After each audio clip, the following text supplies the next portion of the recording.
Boa noite, pessoal. Agora, começando o real oficial, o nosso quarto aulão. Eu sou a Bianca Lima. Muito obrigada para quem está aqui chegando. A gente já está com uma sala cheia. Muito legal ter essa quantidade de pessoas aqui, numa quinta-feira à noite, num nível de ansiedade muito grande, acredito muitos nossos aqui. E aí, antes de chamar a Adriana e falar o tema da nossa aula, eu vou explicar um pouco sobre o circuito de formação Xepa, que a gente, desde o dia 8 de setembro, a gente tem realizado. Ele é um processo que foi construído há muito tempo, em parceria com o professor Tiago Lima, do Grupo de Pesquisa sobre a Fome e Relações Internacionais da Universidade Federal da Paraíba, e com outros professores, a Adriana, a Fran, que participou da aula anterior, a Ives, e o José Raimundo, que vai ser o professor da última e derradeira aula. Essas aulas vão emitir certificados, então, às 8h10, a Tayla, que está na nossa base aqui, que faz parte do Gente para Brilhar, vai mandar no chat a lista, o formulário certinho para preencher com os dados, e ao todo vão ser 2 horas de aula. A primeira 1 hora vai ser dedicada à exposição da Adriana, e a segunda hora vai ser para ler as perguntas que vão surgir. Hoje, especificamente por conta da longa agenda que a gente tem nessa noite, por envolver o debate e outras coisas, a gente vai precisar terminar a nossa aula às 9 horas, mas vai continuar rolando uma playlist para quem quiser continuar a ficar na sala, e basicamente é isso.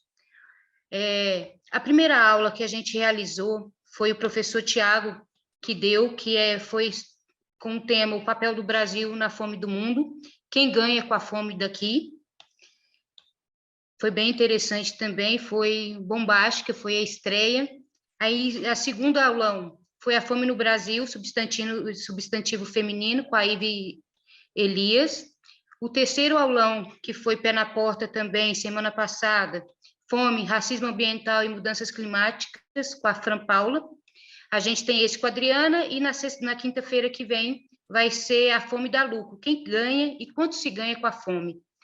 E aí, essas 3 primeiras aulas já estão disponíveis tanto no canal da Xepa no YouTube, quanto também no site da Mídia Ninja, lá onde vocês mesmos realizaram as inscrições. Sem mais delongas, eu vou chamar ela, a maravilhosa Adriana Salai. Eu acredito que ela mesma possa se apresentar. O nosso tema hoje é as fomes históricas no Brasil.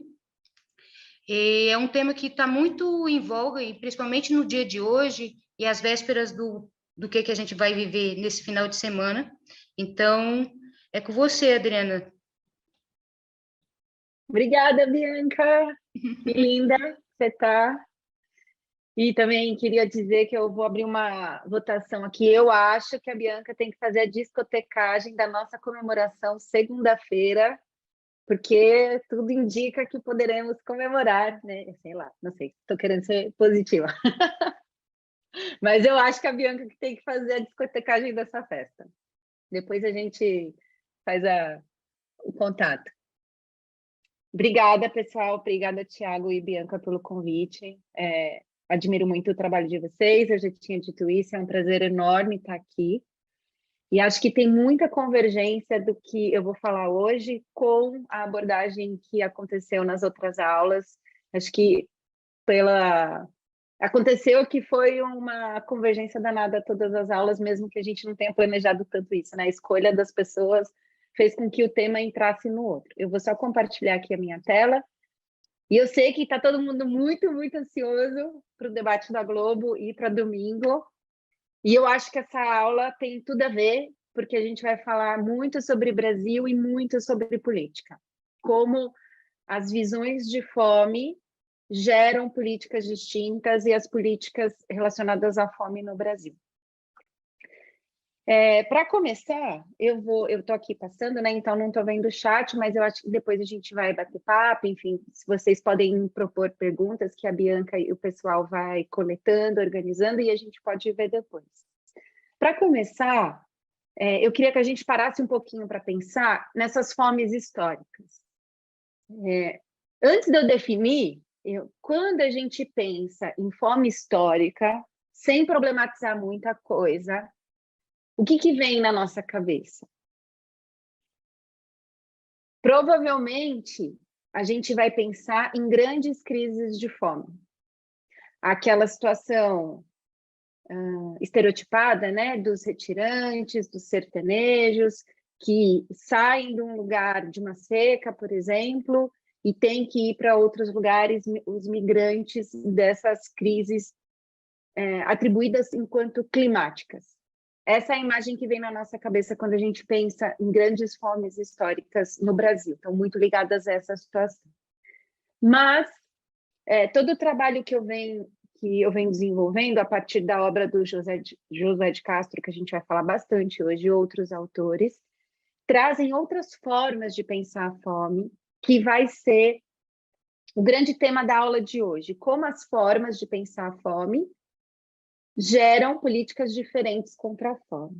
E para pensar sobre isso, eu vou trazer 2 conceitos do Josué de Castro, que está no livro Geografia da Fome, que inclusive foi relançado no começo no meio do mês, faz umas 2 semanas, pela editora Todavia, com o prefácio do Silvio de Almeida. Recomendo muitíssimo a leitura desse livro, é um livro fundamental para pensar o Brasil, que antes era um pouco difícil de achar, mas agora a gente não tem mais desculpa. Então, leiam, por favor, quem ainda não leu. E lá nessa obra, o Josué de Castro, ele divide o Brasil, depois a gente vai ver um pouquinho, em fome epidêmica e fome endêmica. Eu gosto bastante desses 2 conceitos, porque eu acho que ajuda a gente a pensar diferentes fatores de formação ou de catalisadores de fome. Quando o Josué de Castro está falando de uma fome epidêmica, ele está se referindo a crises de fome. Isso quer dizer o quê? Uma saída do curso regular da sociedade, digamos assim, né? Uma saída do normal, entre aspas. Então, por exemplo, uma catástrofe climática como uma enchente ou uma falta de chuva, né? As secas, o fenômeno El Niño, por exemplo, a gente vai falar um pouquinho sobre ele.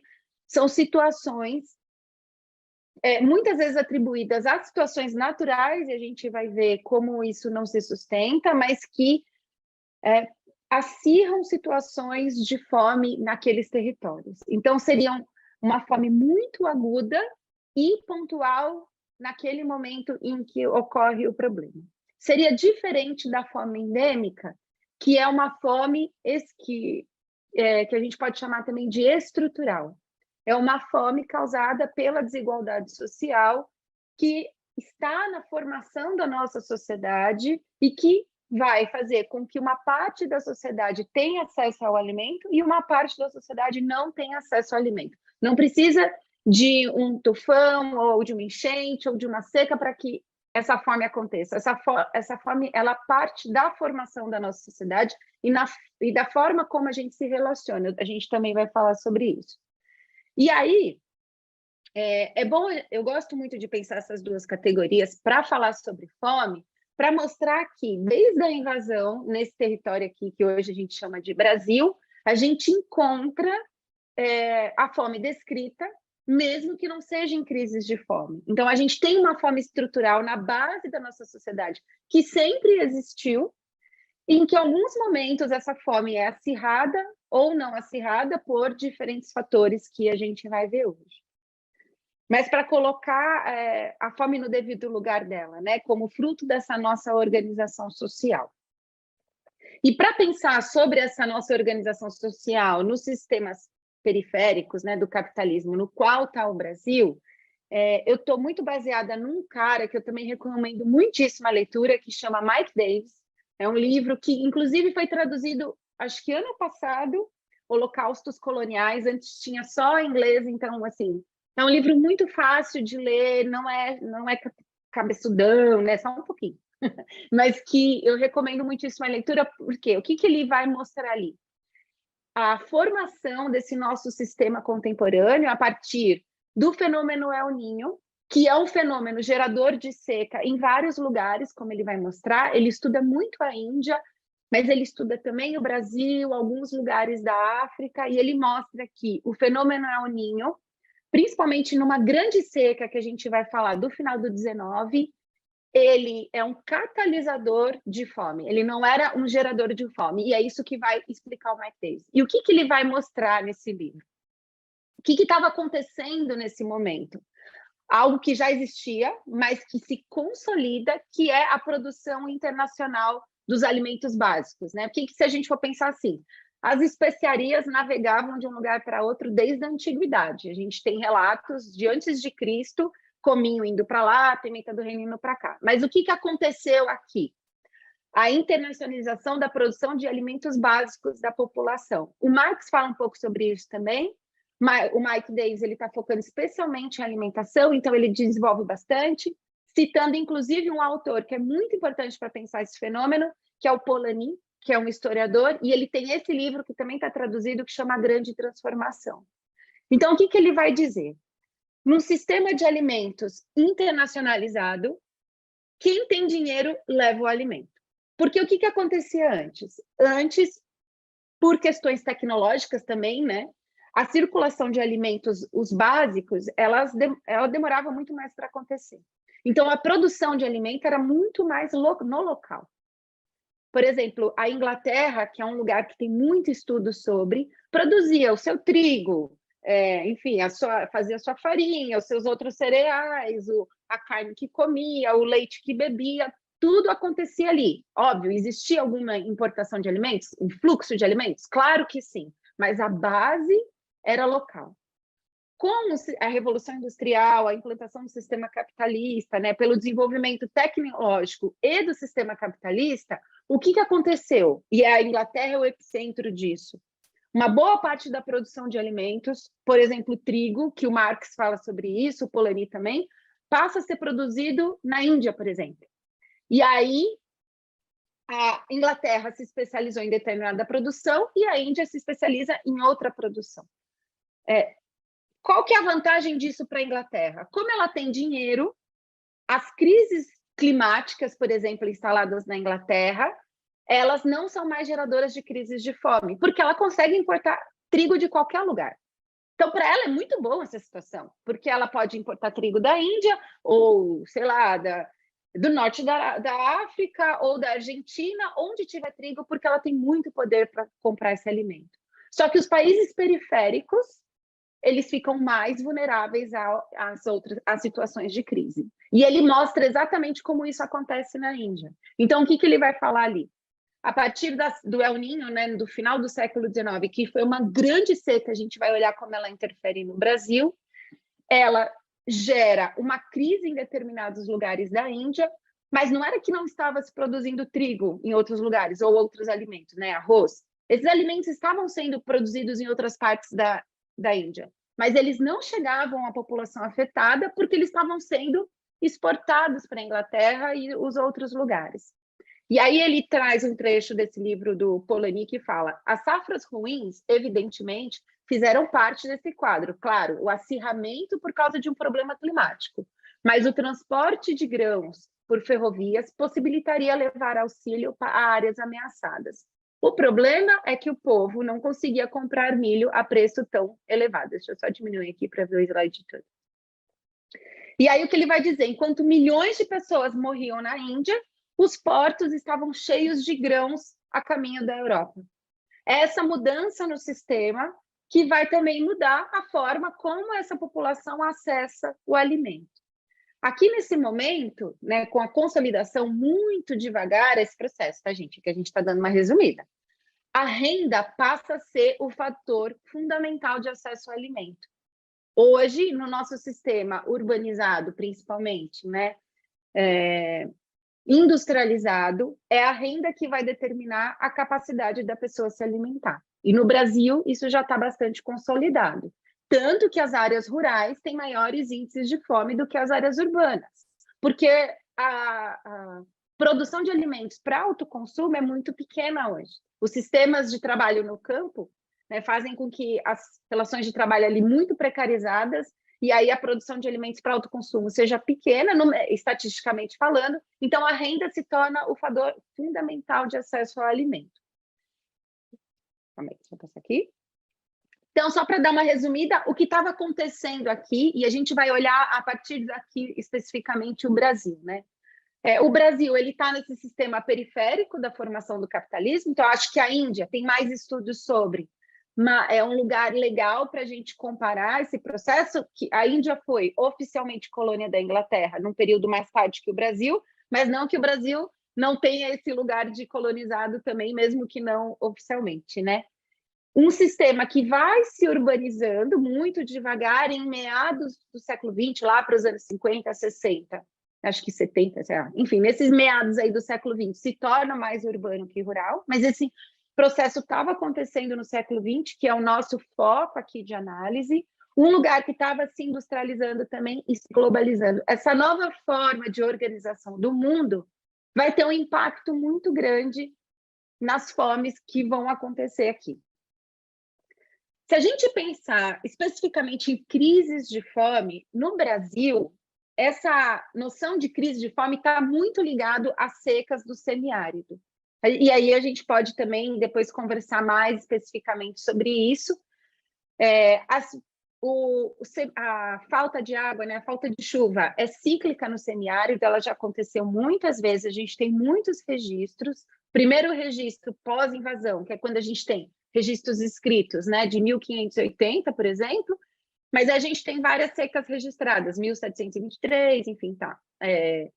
Do 18, a partir do 19, a gente tem uma mudança muito importante que a gente vai falar aqui, mas a gente tem grandes secas que geraram grandes crises de fome e que foram bem documentadas, que é essa do final do 19, de 1877, que a gente vai olhar, 1915, que gerou o livro 15, da Raquel de Queiroz, que também é um super documento para a leitura, né? Apesar de literatura, a Raquel capturou ali muita coisa do que estava acontecendo.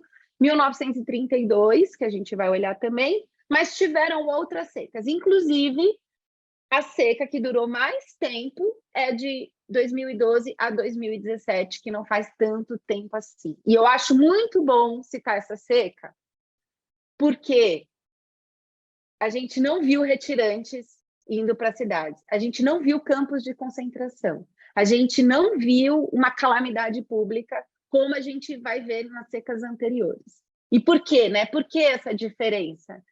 Se o semiárido estava vivendo uma seca ali. E aí, só para entrar detalhando essas secas um pouquinho, a partir do século XIX, a gente tem uma coisa muito importante que a gente dá de barato, né? Que é a capacidade de tirar foto fácil, ou seja, câmeras portáteis, e a intensificação da imprensa. Então, os jornais começaram a circular mais, as fotos começaram a circular mais, a notícia da fome começa a aparecer mais. Para falar sobre isso, eu até estou com esse livro aqui, esse livro não tem em português, infelizmente, mas eu recomendo muito a leitura, chama Hunger, A Modern History, do James Vernon. Ele vai analisar o caso na Inglaterra, especificamente, mas eu acho que ajuda muita gente a entender as diferentes interpretações sobre o fenômeno da fome. E ele vai dizer, assim, que essa tecnologia ela é muito importante, porque se a pessoa não vê o problema, como ela vai se solidarizar com o problema? Hoje, na pandemia, a gente consegue ver a mesma coisa. As notícias sobre fome reverberam na sociedade de uma forma que gera uma reação da sociedade. Talvez não na medida que fosse necessária, mas é fato que as notícias sobre fome repercutem na sociedade. E naquele momento foi assim. Como eu falei para vocês, nesse finalzinho aí, 1877 até 1879, teve uma seca muito grande. Os números não são muito exatos, mas a estimativa é que de 500 mil a 1 milhão de mortes em torno dessa região do semiárido, 120 mil migraram para a Amazônia, porque estava rolando o ciclo da borracha nesse período, e 68 mil para outras partes do Brasil. Ou seja, foi uma catástrofe realmente. E aí, o José do Patrocínio é um dos jornalistas que foram para essa região, uma coisa muito interessante, porque são pessoas fora da fome, que vão falar sobre fome, eu acho que isso é um tema bastante interessante para debate também, e ele traz narrativas sobre o que estava acontecendo, muito, muito intensas. Eu vou ler uma para vocês. Criancinhas nuas ou seminuas, com os rostos escaveirados, cabelos emaranhados, sobre crânios enegrecidos pelo pé de longas jornadas, com as omoplatas e vértebras cobertas apenas por pele ressequida, ventres desmesurados, pés inchados, cujos dedos e calcanhares foram desformados por parasitas animais, vagam sozinhas ou em grupos, tossindo a sua anemia e invocando com voz fraquíssima o nome de Deus em socorro da orfandade. E é a primeira vez que fotos desse tipo, como a gente está vendo, aparecem nos jornais e nas revistas. O meu orientador, eu nem me apresentei, né? No fim das contas, a Bianca falou para me apresentar. Eu sou pesquisadora, né? Sou historiadora, estou terminando, se Deus quiser, um doutorado sobre a fome. E também criei um projeto aqui no extremo da Zona Norte de São Paulo, que chama Quebrada Alimentada, junto com o meu companheiro, o Rodrigo, do restaurante Mocotó. Depois a gente pode falar sobre ele. Mas aí o meu orientador, ele do doutorado, ele diz assim, nossa, Adriana, precisa trazer tudo isso? Eu falo, precisa, porque as pessoas do Brasil não têm ideia do que aconteceu. A gente não fala sobre isso, porque é muito difícil olhar para a fome. Então, eu faço questão de trazer esses relatos chocantes, não só para, né, que gere um sentimento de humanidade, mas para que a gente entenda o que é o Brasil, que isso também é Brasil, né, e que a gente precisa olhar para isso. Isso aconteceu no fim do século XIX, depois a gente vai ver, ou agora, né, as repercussões políticas disso. Mas aí eu queria trazer uma outra seca também, que essa seca já são relatos que eu colhi no doutorado, de 1932. Essa foto está muito ruim, mas é só para que a gente veja o que aconteceu. Nessa seca aqui, eu pesquiso hoje a noção de fome, né, o alargamento da ideia de fome e as suas consequências políticas. E aí eu fui no jornal entender o que as pessoas estavam pensando quando elas falavam fome. E aí eu encontrei muitos relatos da seca de 32. Eu estava pesquisando esse período porque eu pesquiso através do Josué de Castro, que a gente vai falar mais sobre ele, mas é esse cara que escreveu Geografia da Fome. E o que eu encontrei nos jornais, né? Os filhos dos sertões isolados se embrenham pelas caatingas, a cata de macambira com que mitiguem a sede e a fome. Muitos morrem de inanição. À margem das estradas, não raro, encontram-se 1, 2, 3 cadáveres. O Diário de Notícias lembra, a propósito, a cena de canibalismo que se verificou na última seca, próxima à cidade do Juazeiro. Na última seca, provavelmente a de 1915. Alucinados pela sede, os pais de uma criancinha agonizante sangraram-na para chupar-lhe o sangue. Quando a gente vê um relato desse, é muito chocante, obviamente. Uma cena de canibalismo no Brasil em 1915, né? Provavelmente. Aí pode pensar, não, mas é fake news. As fake news rolavam nessa época, elas não são novidades desse período, elas foram intensificadas, né? Aprimoradas, mas rolava de vez em quando. Só que várias outras crises de fome trazem relatos de canibalismo em sociedades não canibais. Ou seja, no Brasil não é permitido você comer carne humana. Não é venenosa, né? Você não vai morrer se comer carne humana. Mas é o maior tabu, um dos maiores tabus da nossa sociedade. A gente não se permite comer carne humana. Então, imagina em que situação estava uma pessoa para cometer um ato desse. A Segunda Guerra Mundial também e várias outras grandes crises de fome trazem também relatos de canibalismo de exceção. Inclusive, tem vários trabalhos sobre isso. E aí, os dois últimos, uma pobre mãe, vendo seus filhos chorar à fome, num gesto de desespero, matou 4 deles. E aí, por último, os flagelados estão assaltando os trens. Em Praiano, atacaram um comboio armados de cacetes e ferramentas. Nos famintos, tomaram um trem de passageiros em Senador Pompeu. Os famintos, já desesperados, estão lançando mão de todo tipo de ato como meio de solução para a fome que os devora. Isso na seca de 1932. Como vocês podem ver, a seca foi catalisadora de uma fome que já existia para uma população que não conseguia acessar alimento de forma adequada naquele lugar. Como a política estava pensando fome naquele momento? E aí eu acho que entra o tema central da aula de hoje.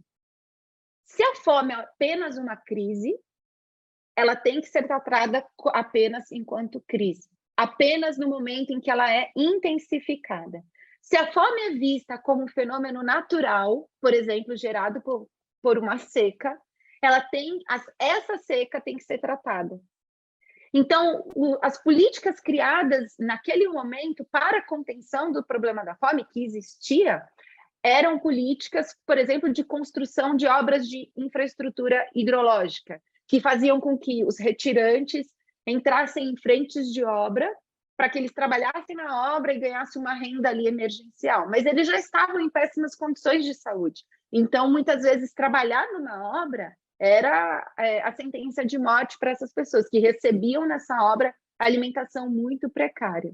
Foram criados esses órgãos para lidar com esse problema.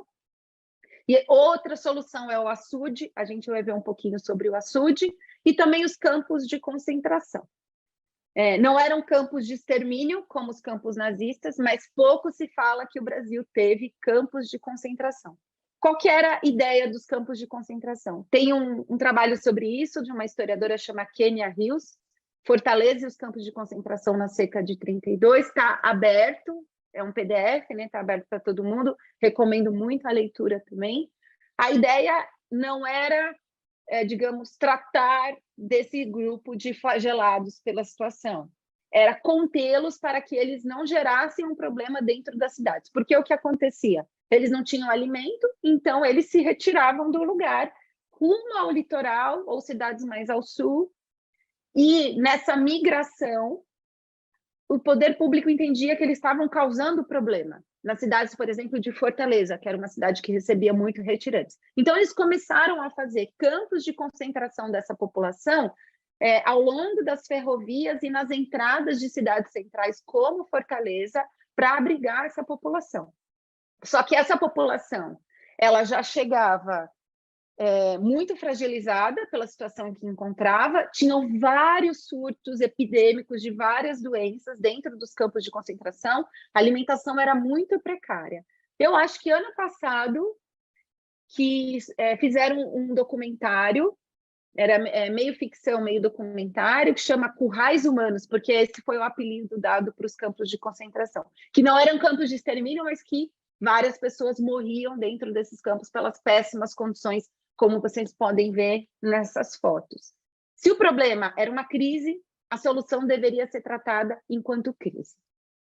Uma outra forma de lidar era com a criação de açudes, que inclusive, para quem vai para várias regiões do Brasil, a gente encontra esses açudes. Como é que era a ideia? Você fazia um açude em alguma terra, desapropriava aquela terra, mas o entorno da terra, que passava a ser irrigável, né, imediatamente irrigável após a criação do açude, girava em torno de favores políticos, dos políticos regionais ali daquela determinada cidade. O Antônio Calado é um jornalista que escreveu esse livro, Industriais da Seca. Acho que é a pergunta da aula que vem, né? Quem lucra com a fome? E aí o Antônio Calado vai olhar especificamente para isso no caso dessa lida com a seca. E tem um pedacinho que eu trouxe para vocês que diz assim: aqueles cujas terras ficarem na terra inundável dos açudes perdem tudo. E aí eles são minimamente indenizados, né? Aquele cujas terras ficarem na área irrigável dos açudes enriquece do dia para a noite. Então, onde o político vai indicar o açude? Onde beneficiar o seu compadre. A troca de favores que, obviamente, rola até hoje, rolava muito mais intensamente nessa época. Os inundados recebem sua pequena indenização e tratam de arranjar outra terrinha seca. Os irrigados arranjam quem trabalhe para eles na terra subitamente fértil e supervalorizada e mudam-se para a cidade. Ou seja, só se desapropria aquele cuja casa vai ficar embaixo do açude. Nunca, em hipótese alguma, nenhum açude, nenhum governo do Brasil desapropriou as áreas banhadas pelo dinheiroso tesouro, dinheiro meu e seu, de todos os contribuintes brasileiros.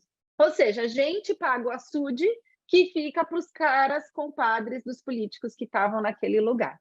Isso era o que acontecia, mas obviamente não acontece mais, né, gente? E aí a vida mudou.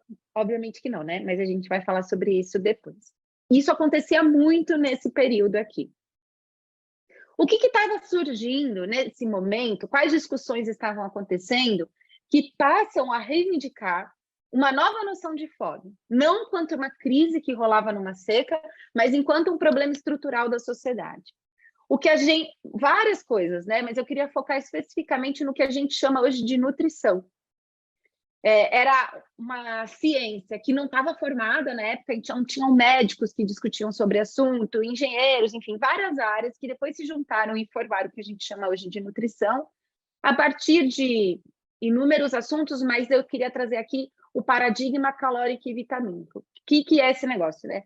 Hoje a gente diz assim, com muita facilidade, sei lá, eu vou comer um hambúrguer e isso tem 1000 calorias. É naturalizado para a gente essa forma de contar alimentação. Só que isso é muito recente em termos históricos, é do século XX. É uma ferramenta fundamental para pensar o alimento, mas que a gente só passou a ter essa ferramenta há pouco tempo. E o que essa ferramenta deu? A capacidade de entender quanto o ser humano precisa de calorias e qual era a alimentação que ele tinha.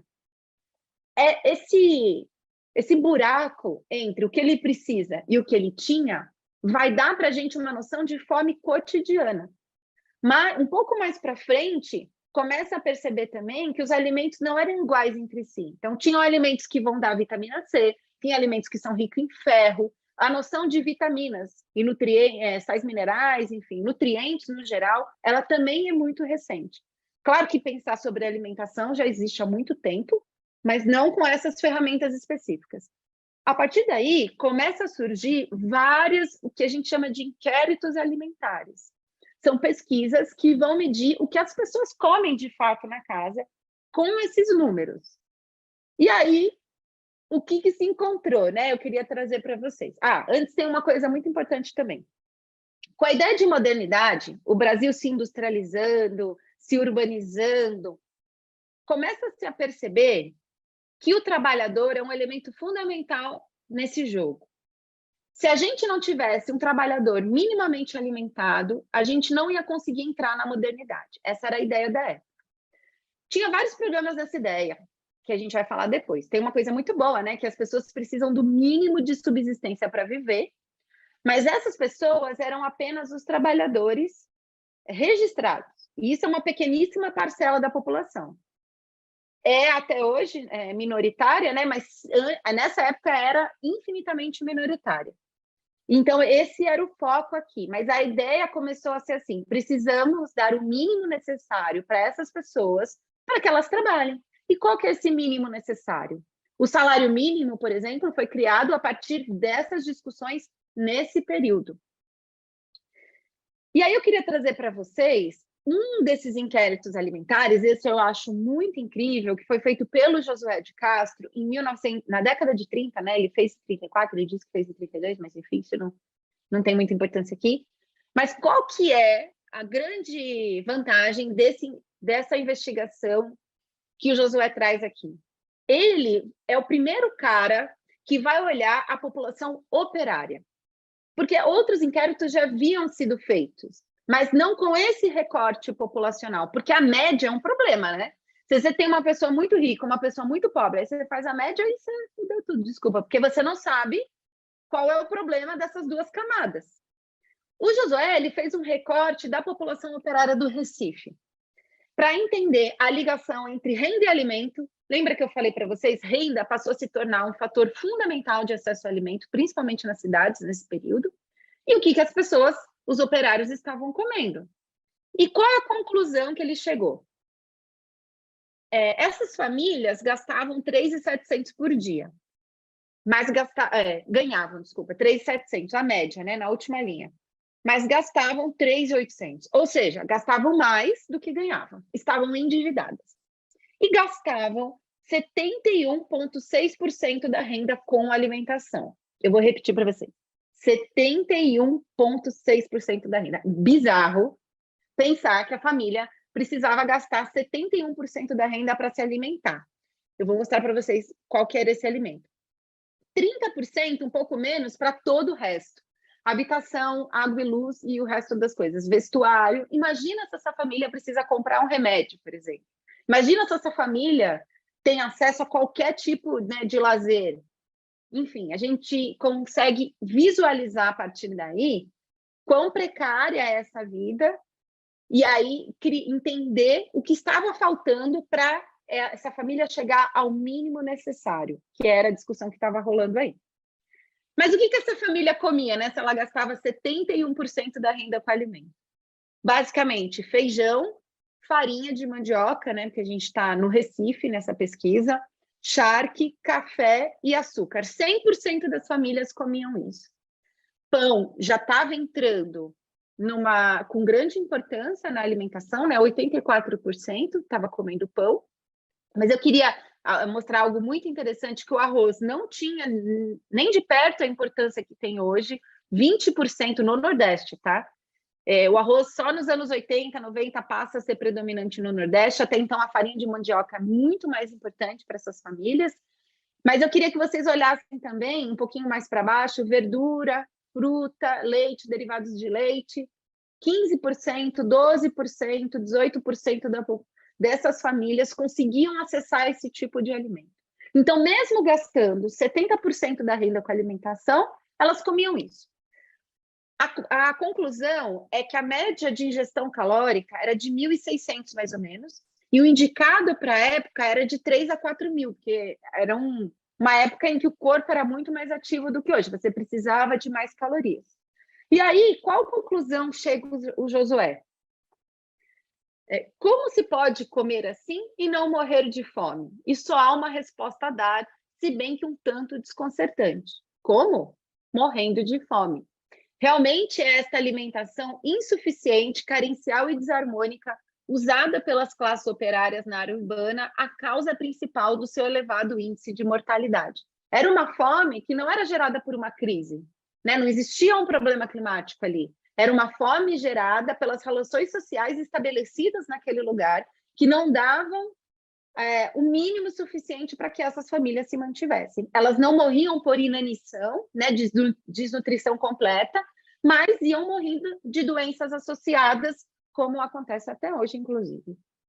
E aí, só para contextualizar quem é o Josué de Castro, que tem muitas obras importantes, né, mas que eu enfatizo a Geografia da Fome, que é essa obra relançada, é um cara que se formou médico, mas foi um dos fundadores dos cursos de nutrição, inclusive da atual UFRJ, foi presidente do Conselho da FAO por 2 mandatos, foi professor em diversas universidades, deputado federal por Pernambuco, ele é do Recife, né, nasceu em 1908, foi deputado federal por Pernambuco pelo PTB, embaixador do Brasil na ONU durante o governo Jango. No governo Jango, ele estava na primeira lista de exilados políticos, e a gente vai ver por quê.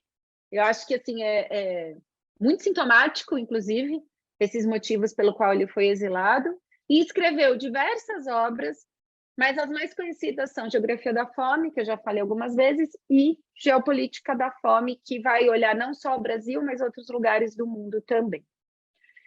No Geografia da Fome, ele vai separar o Brasil nesses 2 conceitos de fome que eu trouxe aqui, fome endêmica e fome epidêmica. E ele vai dizer que cada área do Brasil sofre um tipo de fome predominantemente, né, diferente. Então, enquanto, por exemplo, o sertão nordestino, que é a área 3, tem uma área epidêmica de fome, onde as fomes são muito intensificadas por essas crises, a área 1, que é a área amazônica, e a área 2, que é o Nordeste açucareiro, tem fome endêmica, provocada por um fator, predominantemente por um fator social. Acho que tem um ponto muito importante que tem que ser levado em consideração, que esse livro foi lançado em 1946, e a análise dele da Amazônia é muito deficiente.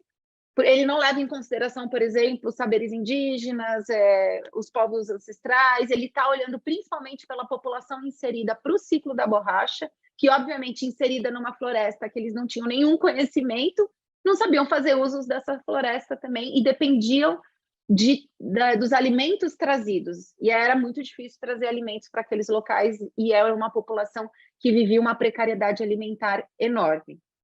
E aí ele vai dizer que o sul, o centro-oeste e o extremo sul vivem uma área de subnutrição, não porque não tenha fome nesses lugares, mas porque os índices de fome são menores.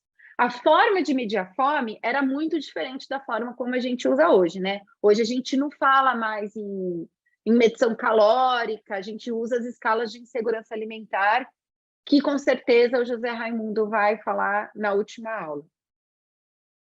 Mas aí, o que estava rolando em termos políticos, né? Então, o que estava acontecendo aqui? Tinha um grupo de cientistas pensando a fome, trazendo essas pesquisas, pensando corpos bem alimentados, tal. Mas cientistas pensando isso não quer dizer políticas sendo implementadas. Há uma diferença entre eu sei o que precisa ser feito para que isso seja feito de fato. E a gente sabe isso muito claramente, por exemplo, no governo atual. Tem muitos cientistas que pensam solução para a fome, a gente sabe os caminhos, mas para que esses caminhos sejam implementados, é preciso ter um aparato político, né, que permita a implementação de determinadas políticas públicas. O que estava acontecendo aqui? Eu falei para vocês, as pessoas queriam trabalhadores eficazes para que o país entrasse na modernidade. Ao mesmo tempo, existia uma pressão para que a porcentagem gasta com alimento fosse menor, para formar essa massa de consumidores. Você precisa gastar menos com alimento para que você possa gastar mais com os produtos que a Inglaterra vendia, por exemplo. Não à toa, cada ano que passou, as famílias brasileiras, eu digo famílias porque é o recorte do IBGE, né? Mas para mim qualquer forma de amar é família. Conforme o tempo foi passando, a porcentagem de gasto com alimentação foi diminuindo e o gasto com outros bens de consumo foi crescendo. Essa foi uma política de orientação específica para que se formasse essa massa de consumidores. Existia também uma coisa que eu acho que os estudos não dão devida importância, mas que eu estou tentando investigar, que é uma real pressão comunista, não o que está rolando hoje, né, gente? Assim, não, porque o Brasil vai virar Venezuela, não é disso que eu estou falando, mas existia aqui o quê? Uma revolução russa que tinha acontecido de fato e era um país muito forte. Depois, uma revolução chinesa, uma revolução cubana.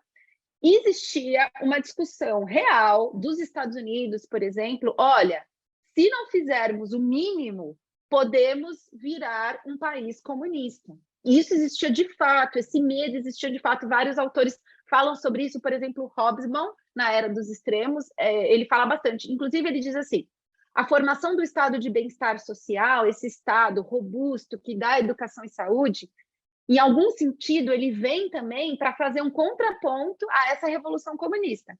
Se a gente não der o mínimo aqui, a gente vai se tornar um país comunista. E como tinha esse medo, várias políticas começaram a ser implementadas quando a gente fala de alimentação.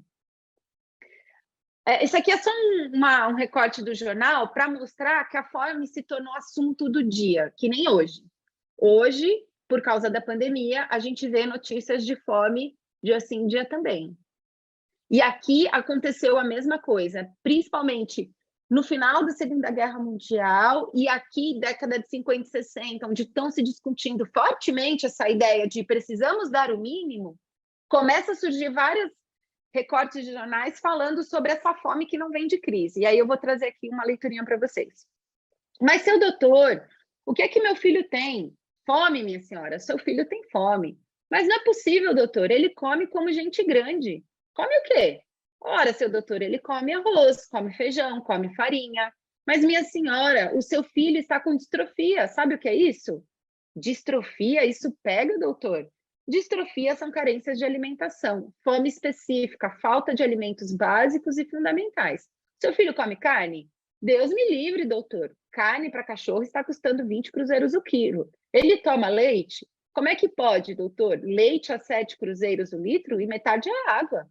A senhora não dá ovos ao seu filho? Deixe de brincadeiras, doutor.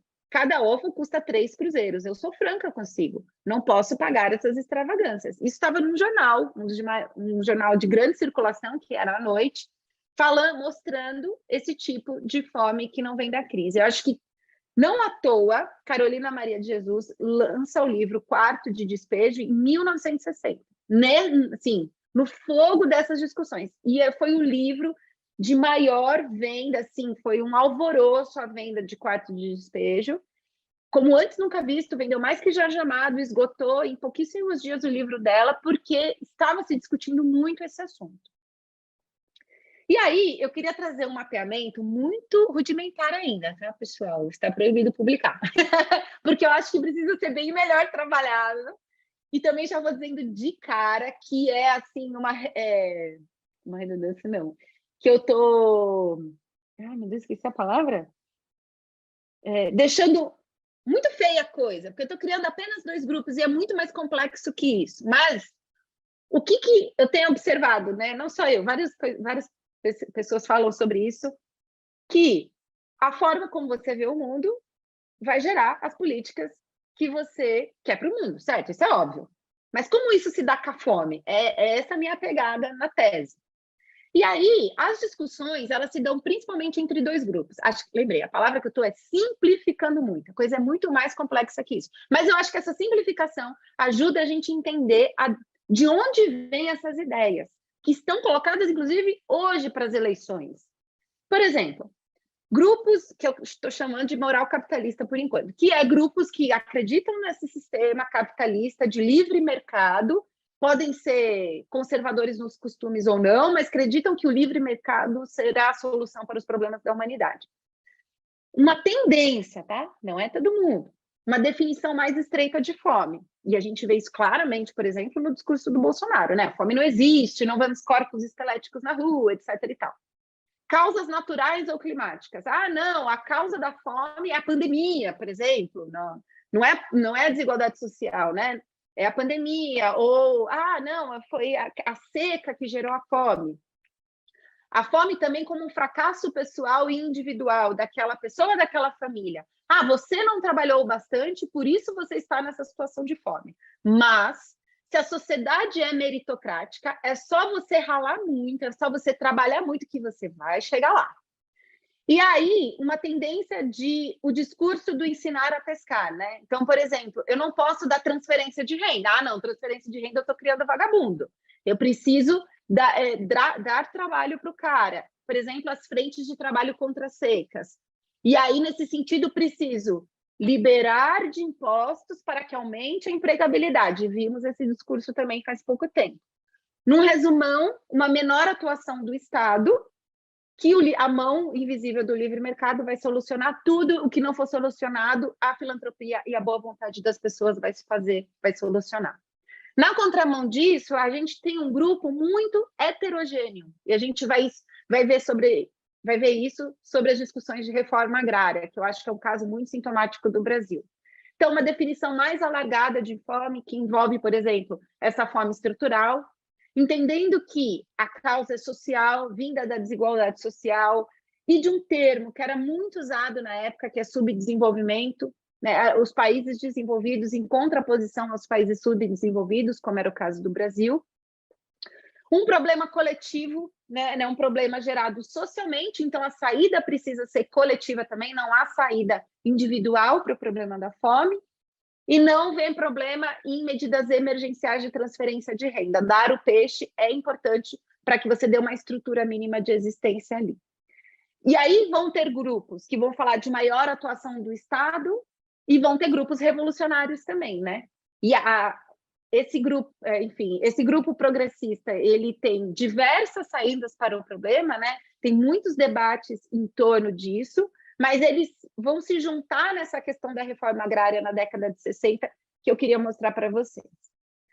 Pensando nesse período, várias políticas foram criadas, né? Pensando que corpos bem alimentados, precisamos fugir do comunismo, que era real, e outras coisas.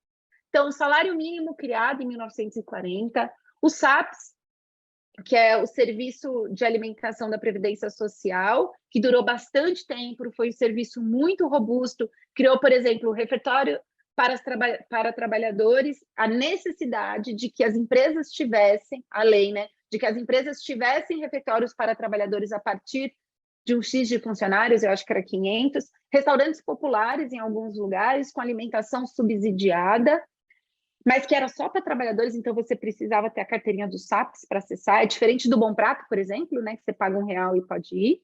Sacolão popular com alimentos subsidiados para as famílias dos trabalhadores também.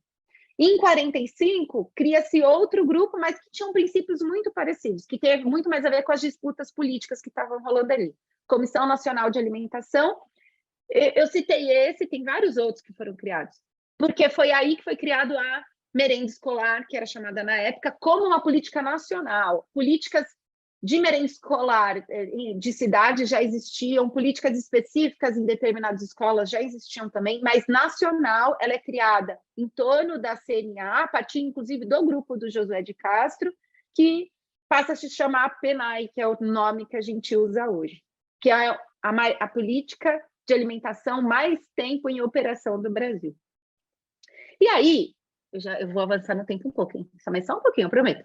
Eu queria muito ver a questão da reforma agrária. Estavam se discutindo tudo isso aí que eu falei para vocês. Aí, na década de... Óbvio que a reforma agrária já era discutida desde antes, mas o assunto começou a ficar quente no final da década de 50, década de 60. As pessoas começaram a falar assim, pô, legal, precisamos dar o mínimo necessário. Mas como faremos? Será que só restaurante popular, só sacolão é suficiente para a galera? E aí vai ter um grupo muito grande que vão ser os apoiadores das reformas de base, que vão dizer assim, não, se a gente não diminuir a desigualdade social, esse problema não será resolvido. Uma coisa que é muito importante nesse período, esse discurso não era de comunista. Comunista no sentido estrito, tá? Não comunista no sentido do Bolsonaro. Comunista, o que eu estou dizendo por comunista? O cara que diz que a única solução é a revolução, que o sistema capitalista não funciona. Esse é o comunista aqui. Esse discurso não era só de comunista. Ele englobava diferentes grupos políticos, como comunista, o que a gente chama de esquerda nacionalista, que seria, sei lá, o PT, por exemplo, né? O PTB na época, e nacionalistas liberais, até menos que esquerda. Não sei quem a gente pode pôr aqui, mas...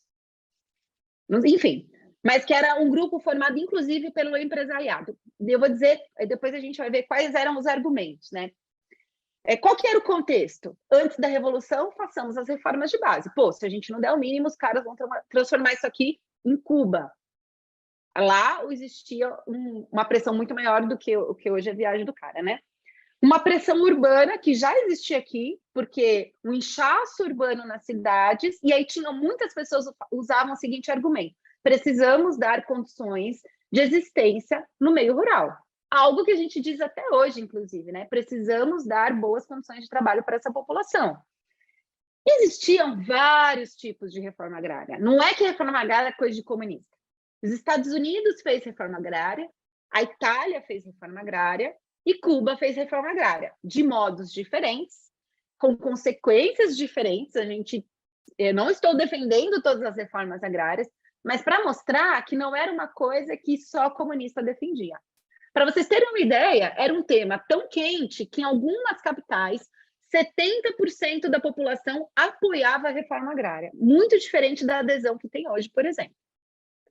O tema era tão quente que o número de projetos de leis que versavam sobre a terra na Câmara dos Deputados em 59 era 178.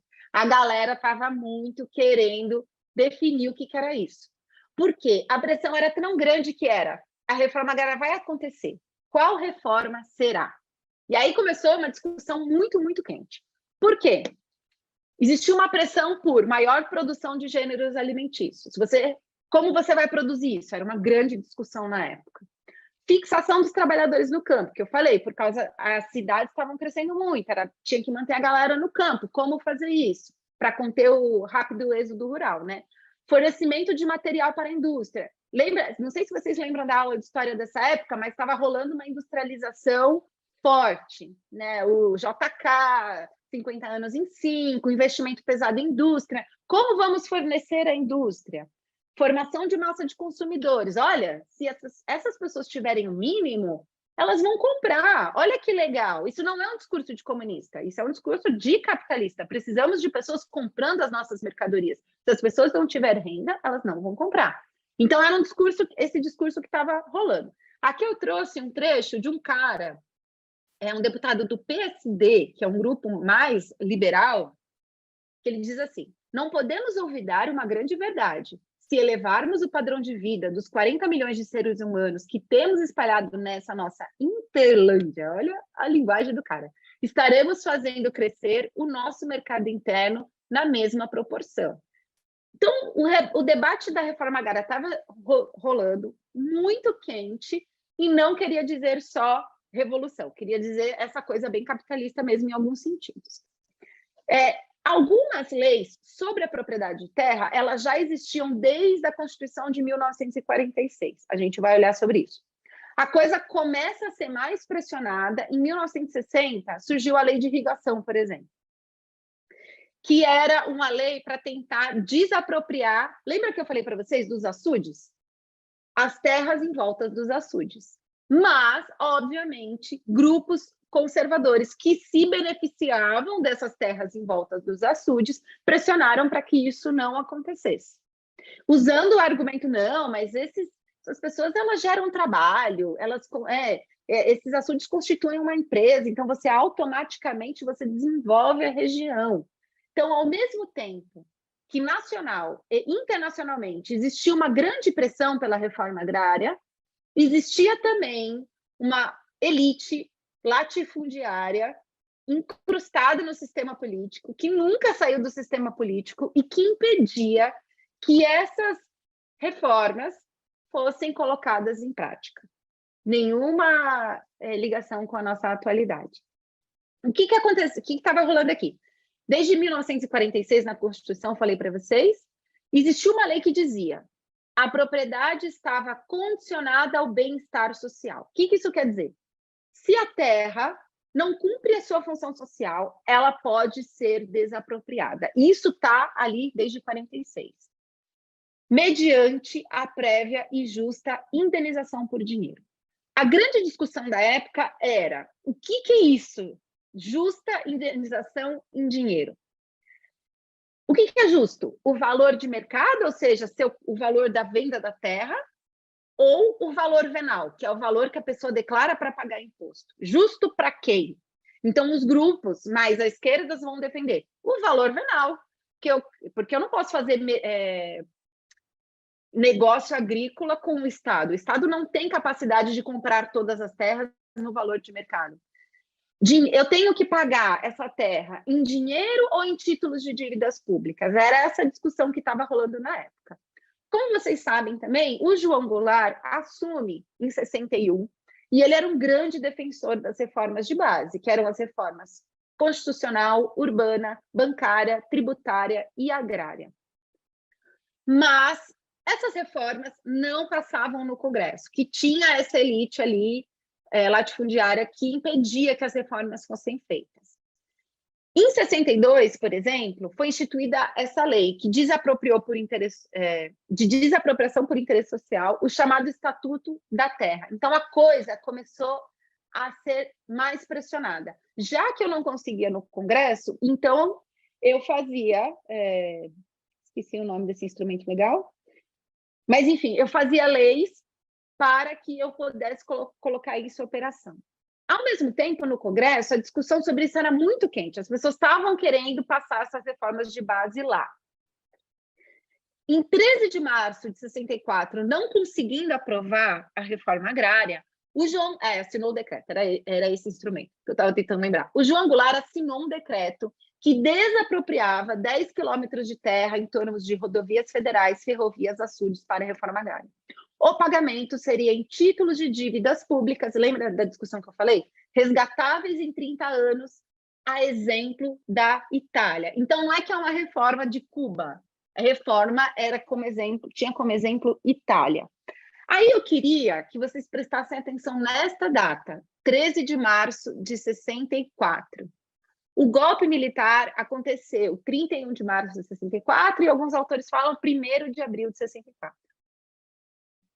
Poucos dias depois do João Goulart ter assinado esse decreto. Vários autores falam que o golpe militar teve como ponto fundamental essa pressão pela reforma agrária e a defesa do João Goulart dessa reforma agrária e das reformas de base, obviamente. Não existia uma real pressão revolucionária, existia uma real pressão por reformas que foram impedidas de serem feitas e aconteceu o golpe militar em 31 de março de 64. E aí eu queria mostrar que várias políticas foram criadas, né? Como eu mostrei para vocês, o salário mínimo, o merenda escolar, o SAP, etc e tal. Com o golpe militar, algumas políticas sumiram, mas outras foram instaladas, porque existia uma pressão externa para aquilo que eu falei para vocês, corpos bem alimentados, etc e tal. Mas isso não quer dizer que políticas criadas e implementadas sejam políticas efetivas, porque a gente tem que medir o tamanho dessa política, o alcance dessa política, a eficácia dessa política, são muitas variáveis em torno da criação de uma política pública. E aí eu trouxe um dado que eu sempre cito porque eu acho ele muito incrível, não triste, mas sintomático do nosso país. Foi uma pesquisa feita pelo IBGE em 1974 e 75, ou seja, durante o regime militar, durante a década oh, meu Deus, do milagre econômico, era esse o nome. Eu estou muito ruim com o nome, gente, estou cansada. Milagre econômico, onde o PIB crescia enormemente, mas PIB crescendo sem bolo repartido não quer dizer nada. Essa pesquisa foi a mais profunda, metodologicamente falando, que o IBGE já fez, com outros níveis de medição, né, porque não existia IBIA nessa época, e os pesquisadores ficaram 7 dias na casa das pessoas, medindo todas as refeições consumidas, pesando o que a pessoa colocava no prato e o que a pessoa deixava no prato. Eles estavam muito interessados no que a população de fato ingeria, não do que a população comprava. Hoje as pesquisas estão muito mais interessadas no que a população adquire. E qual foi a conclusão dessa pesquisa? 62,7% da população brasileira tinha deficiência calórica, que é um nível muito avançado de fome. Porque se eu comer só arroz, eu consigo 2.000 calorias em arroz. Nutricionalmente falando, muito insuficiente essa alimentação.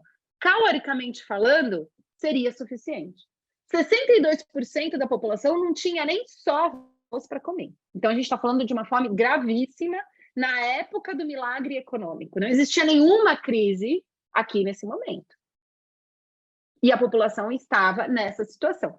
Uma outra vantagem do ENDEF, que eu acho que poderia, inclusive, ser melhor explorado, é que os pesquisadores faziam anotações qualitativas. Eles podiam escrever qualquer observação que eles estavam olhando ali. E eles escreveram várias coisas, como boias frias consumindo as folhas do cafezal enquanto trabalhavam, famílias que ingeriam apenas casca de batata cozida, lixo, ratos, carvão, sabão, miolo de xaxim, lavagem de porco e minhocas. E pesquisadores viram 2 crianças brigando para comer as próprias fezes. Brasil, década de 70, 2 crianças brigando para comer as próprias fezes, na época do milagre econômico. Isso mostra claramente que a fome não vem de causas naturais, né? Que a fome é um problema estrutural, e aqui eu estou me posicionando mesmo. Bom, isso década de 70. O tempo passou, teve a Constituição Cidadã, de 1988, muita coisa aconteceu, Fernando Henrique foi eleito, depois o Lula foi eleito, e a gente chega depois, enfim, o resto da história vocês conhecem muito bem. Mas eu queria terminar a aula de hoje com um tema que provavelmente o José Raimundo vai trazer. Eu não vou me aprofundar nesse tema, mas eu queria que a gente pensasse um pouquinho nas consequências das visões de fome. E aqui a gente tem um apanhado das pesquisas das escalas de insegurança alimentar, desde 2004 até 2022. Então, até 2018, essas pesquisas foram feitas pelo IBGE, PNAD e POF, e depois, 2020 e 2022, pelo grupo da Rede Pensan, Vigessan. Mas a metodologia usada é a mesma, então a gente pode sim assumir que isso é fato, e a gente pode sim fazer uma correlação entre as duas. A gente nitidamente vê um movimento aqui de segurança e insegurança alimentar. Então, a gente começa 2004, eu não sei se vocês lembram, o Fome Zero ele foi instituído em 2003. O Lula, quando foi eleito, ele falou no seu discurso de posse que queria ver queria que o brasileiro tivesse 3 refeições por dia, enfim, no seu discurso de campanha. Ele citou José de Castro e instaurou o Ministério Extraordinário e instituiu o Fome Zero. E depois isso se desdobrou em muitas políticas, a gente não vai tocar nesse assunto, mas eu queria ver as consequências dessa visão, de dar centralidade à questão da fome. Tem uma consequência material na vida das pessoas, que são os índices de fome que estão colocados aqui. Então, a gente tem, em 2004, 62% da população em segurança alimentar. Tá tudo bem, não estou preocupado com fome, tá beleza. 2009, 69,8%. 2013, 77,1%. Também muito falado. 2014, o Brasil saiu do mapa da fome, que é medido pela ONU, enfim, né? Era pela FAO, esqueci. WFP. Eu digo que o Brasil saiu do mapa da fome, mas a fome não saiu do Brasil, porque tinha muito trabalho ainda por ser feito, mas estávamos caminhando. A gente vê, né, essa régua aí acontecendo, esse caminho acontecendo. E aí depois o descaminho acontecendo. Depois de 2016, né, uma crise econômica, social, política, o impeachment, o golpe da Dilma, o Temer com teto de gastos, desmonte de políticas públicas e as consequências materiais dessa forma de encarar a fome. 2018, antes da crise, a fome já tinha voltado a aumentar. E é também muito importante, que é a pesquisa que o José Raimundo traz, que a gente encara a fome só como uma insegurança alimentar grave, que é o último estágio. Mas as outras inseguranças, elas são muito graves também. Não há nada leve em se passar fome, né? Então, a gente tem que levar isso em consideração. E hoje a gente vive num Brasil onde praticamente 60% da população brasileira tem dificuldade para pôr comida no prato em algum grau. E aí, eu queria terminar comparando a visão de fome do atual governo com as consequências materiais dessa visão de fome. Antes, lembra que eu falei para vocês no começo da minha fala que aquela seca de 2012 a 2017 era muito importante? O Rodrigo, na família sertaneja, a gente vai lá com frequência. Eu lembro que eu fui lá, a gente estava na seca, e eles me falaram assim: nossa, a gente está vivendo a pior seca da história. E eu falei: nossa, mas que seca? Porque a gente não via, a gente via relatos de estiagem, mas isso não dava essa calamidade que eu mostrei para vocês no começo da fala. Então, aqui tem uma notícia dessa seca, que foi a mais longa da história do Brasil, e que a gente não viu corpos esqueléticos, nos termos do Bolsonaro, andando para entrar em Fortaleza. Não existia fome? Óbvio que existia. A fome nunca deixou o Brasil, porque ela é um problema estrutural. Inclusive, a gente tem que encontrar também os limites das políticas implantadas. Mas existia um caminho, e um desses caminhos no semiárido foi a política de cisternas, por exemplo, que foi muito importante para as famílias daquele lugar. E que hoje tem orçamento zero do programa atual para 2023. E hoje, o que está em jogo? Desde o dia 1 do mandato, o atual governo disse assim: não existe fome para valer. Ele extinguiu o Conselho, foi o ato número 1 desse governo, e disse que falar que passa fome no Brasil é uma grande mentira. E tem gente que vai falar assim: não, isso daí é só a fala dele, ele é assim mesmo, ele é doido. Mas existem consequências materiais dessa visão, como a gente estava falando um pouquinho antes. Quais são as consequências materiais? Primeiro, políticas, como, por exemplo, vetar o aumento de verbas para a merenda escolar, que não é atualizado desde 2017. Então, as crianças têm 36 centavos no ensino fundamental e 53 centavos por alimentação na pré-escola. Outra consequência política é zero verba para orçamentos alimentares em 2023, como o programa PAA, que hoje chama Alimenta Brasil, o programa de cisternas e outros programas relacionados à alimentação. Isso no âmbito político. E no âmbito do corpo das pessoas, a gente tem isso daqui: 60% da população em algum nível de insegurança alimentar, não conseguindo colocar comida no prato. A gente poderia passar muito tempo falando do que significa esses índices de segurança e insegurança alimentar, mas eu acho que o José Raimundo vai tratar isso com maestria na aula que vem. Eu aprendi muito com ele sobre isso, e eu queria terminar muito com essa imagem aqui, um pouquinho antes do debate. Acho que é isso. Obrigada, pessoal. Uhul! Salva palmas aquelas, né? Muito bom, Adriana, muito bom, muito obrigada.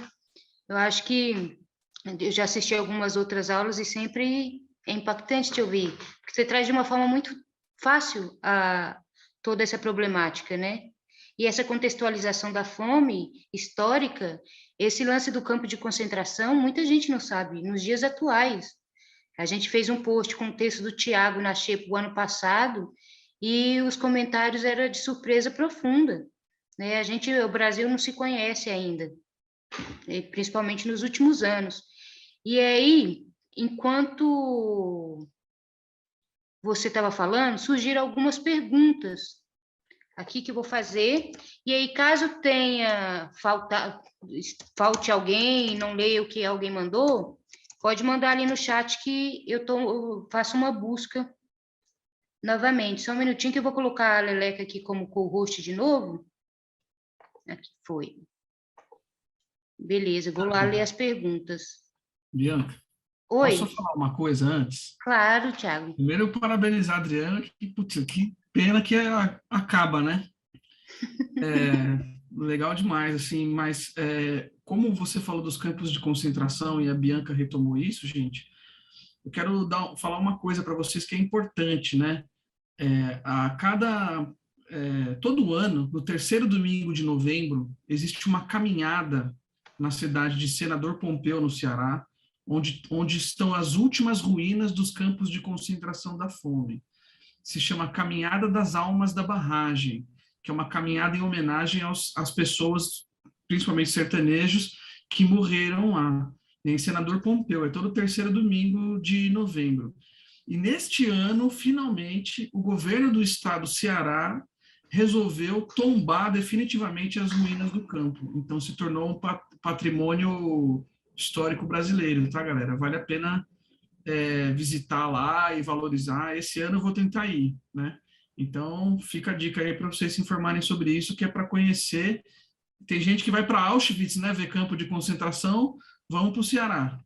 Muito bom, Thiago. Muito bom. Tenho vontade muito de ver isso de perto.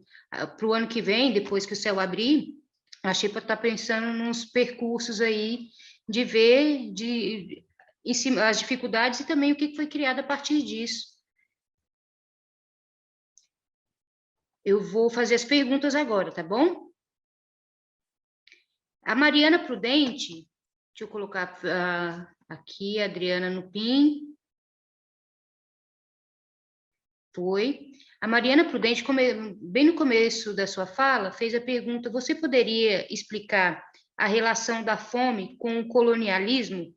Eu acho que foi um pouco explicado, mas aí o Bruno, Bruno Lino, que não é exatamente uma pergunta, mas falando no começo dessa aula sobre a fome de Josué de Castro e a limitação do acesso a alimentos. Gostaria de ouvir um pouco sobre a fome oculta, que independe diretamente da região onde ocorre essa fome. Desculpa, gente, que independe diretamente da região onde ocorre essa fome, mas está relacionada à industrialização e ultraprocessados. Continuando, uma fome não exatamente ligada à região ou renda, mas à comida e à fome como um negócio. Aí a terceira pergunta, do Sebastião Cunha. Qual é a influência americana na implantação de programas de alimentação no Brasil durante a ditadura? Tem uma outra pergunta, mas melhor você responder essas primeiro. Ótimas perguntas. E ótima colocação, Thiago, eu também concordo com você. E é fundamental que a gente traga esses lugares para a gente repensar nossa história, como, por exemplo, do DOPS, né, mostrar o que acontecia na ditadura, assim como tem o Museu do Campo de Concentração de Extermínio Nazista, tem que ter também os nossos lugares de extermínio, né, para a gente pensar o que já fizemos. Talvez isso não tivesse acontecido, né, a gente não estaria aqui hoje se a gente tivesse sido bem-sucedido em lembrar a ditadura, como de fato aconteceu.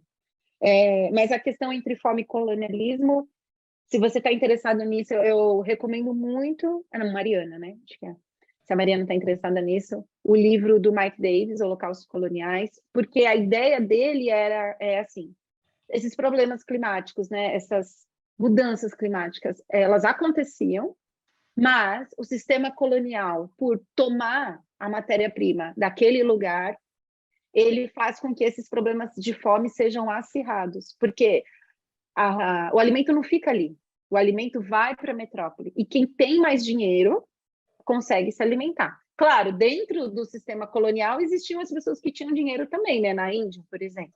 Mas a grande população afetada pela fome não consegue se alimentar porque ela não tem renda suficiente. É essa ligação entre renda e alimentação. Mas eu recomendo esse livro muitíssimo, assim. Eu acho que é uma boa porta para entrar nesse tema.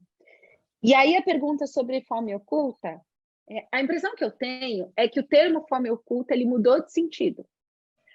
Tem muitas palavras que mudam de sentido, né? E fome oculta foi um. Quando o José de Castro, assim, ele mudou e não mudou. Por quê? Quando o José de Castro começou a falar esse termo, ele já era falado em outros lugares, enfim, mas ele ficou famoso com Josué, não existia esse problema que a gente tem da comida industrializada e ultraprocessada, né? Eram outros tempos, e ele estava principalmente olhando para essa fome cotidiana, digamos assim, que é essa ausência cotidiana.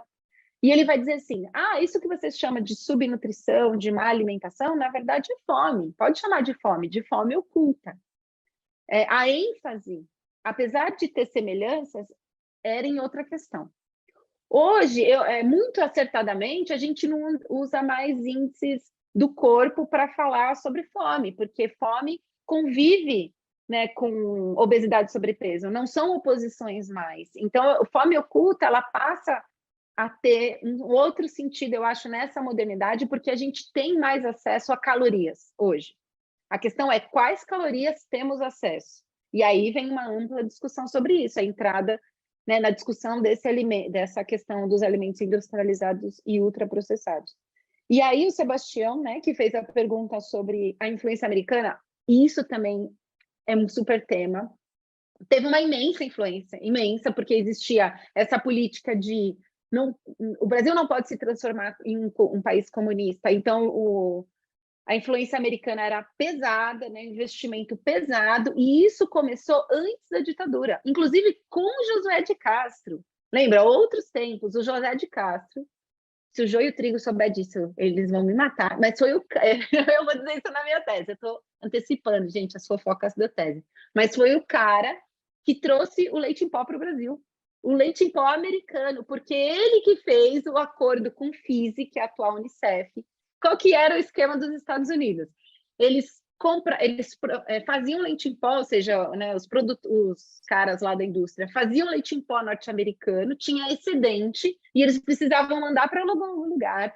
Os Estados Unidos, com essa política da vizinhança, né, de poder, acho que o Thiago pode explicar isso bem melhor do que eu, comprava o leite em pó dessas indústrias e mandava para o Brasil, nossa, como eles são legais, como eles são bonzinhos. O José de Castro foi o cara que implantou isso aqui.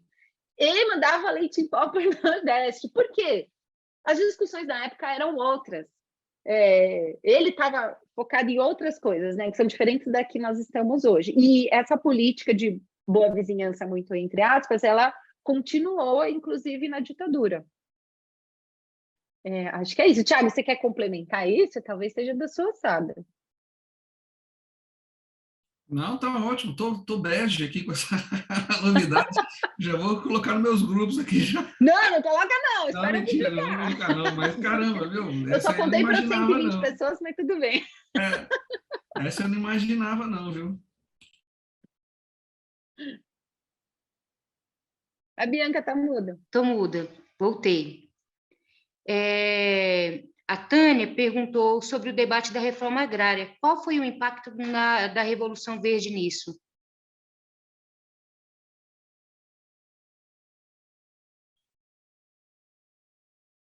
Só tem essa...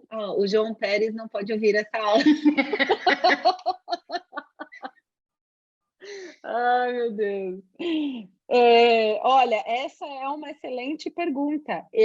Nos debates que eu vi, isso não estava colocado. Assim, discutia-se muito produtividade, muito, muito, muito. Ah, precisamos aumentar a produtividade, não teremos alimentação para todo mundo. O que estava rolando aqui forte é o que a gente chama de teoria neomalthusiana, que é a volta daquela teoria de que a população cresce exponencialmente, acho que é isso, né? E, enfim, cresce multiplicando e a agricultura não cresce da mesma forma, ou seja, vai faltar alimento para a galera. Essa teoria volta com tudo aqui, porque tem um grande salto populacional nessa época. E ela é combatida justamente com os avanços tecnológicos. Olha, não vai faltar alimento porque tiveram avanços tecnológicos. Se discutia muito pouco as consequências desse avanço ainda. Então, por exemplo, o uso de pesticidas, né, de produtos sintéticos, inclusive o Josué de Castro tem textos em que ele recomenda o uso de produtos sintéticos. Não existia a questão, olha, quais são as consequências dessa Revolução Verde? E sim, faremos essa Revolução Verde porque ela, que não chamava Revolução Verde ainda, eu não sei quando esse nome vem, mas ele não está na documentação que eu olhei, porque ela é necessária para alimentar toda a galera. Mas a discussão sobre reforma agrária, ela se dá não só pela produtividade, mas também pela formação de massa de consumidores. Então, a população precisava de um salário melhor, pela manutenção do povo no meio rural. Então, como ela se dava em outros termos também, a questão da produtividade aparece, mas não apenas ela. Acho que eu não dei muito a sua resposta, mas eu espero ter dado minimamente. Boa. Você pode mandar ali no chat se tiver um outro questionamento. Bruna, Lino, me desculpa, eu estou te chamando de Bruno desde a primeira aula, eu coloquei na minha cabeça e aí ficou. Vou ficar mais atenta sobre isso. A Tayla, do Gente para Brilhar, que está aí na moderação também da sala, ela quer fazer uma pergunta, eu vou abrir o microfone, como que a gente está nessa moderação, ela vai fazer por áudio mesmo. Deixa eu ver se ela... Aí. Oi, tô aqui. Oi, Dri, querida. É sempre um porradão te ouvir, cara, que loucura. Te dar 2 anos se ouvindo, assim, e toda hora, tipo, vai mais fundo, né, parece. Eu queria fazer uma pergunta numa perspectiva também da gente pensar à frente, assim, e também te dar a oportunidade de falar um pouco do projeto do Quebrada Alimentada, que assim, eu queria saber um pouco como que você vê, como você pensa desses projetos de assistência alimentar, as cozinhas solidárias, que foram, né, fortalecidos na correria, na dureza, nesses últimos anos aí de pandemia. Como que esses projetos, assim, eles podem influenciar, ajudar na construção de novas políticas públicas de alimentação daqui para frente, assim? Caraca, essa é uma boa pergunta, Tayla. Obrigada, muito, muito bom que você participou. Acho que isso nos diz diretamente, né? Eu tenho me perguntado muito sobre isso. Bom, eu acho que esses projetos são fundamentais, né? Por isso que a gente faz esses projetos. Acho que eu vou explicar um pouquinho. Primeiro eu vou explicar o que eu acho da sua pergunta, depois o Quebrada Alimentada. Porque estamos num momento emergencial. A gente não pode esperar que políticas públicas façam efeito para que as pessoas se alimentem. Então, né, enfim, essa forma de agir é essencial. E ela precisa ser ampliada. Os projetos da sociedade civil não dão conta da demanda. Então, precisa existir políticas públicas de acesso imediato ao alimento, porque a crise, ela é coletiva, mas ela também é individual, né? Mesmo se estivesse tudo bem, mesmo se os índices estivessem baixíssimos, como a gente criou um sistema que a pessoa depende da renda, em algum momento pode ser que ela não tenha renda e ela precisa ter canais de acesso ao alimento direto. Então, eu acho que essas políticas são essenciais. Eu fico me perguntando, eu vou fazer uma pergunta muito difícil que talvez eu não tenha resposta. Apoio a implementação de políticas públicas de cozinhas solidárias. Por que essa política é melhor do que o Bolsa Família, por exemplo? Porque, vamos lá, essa política ela custa 5 bilhões para a implantação. Em termos de Brasil, não é lá tanta coisa.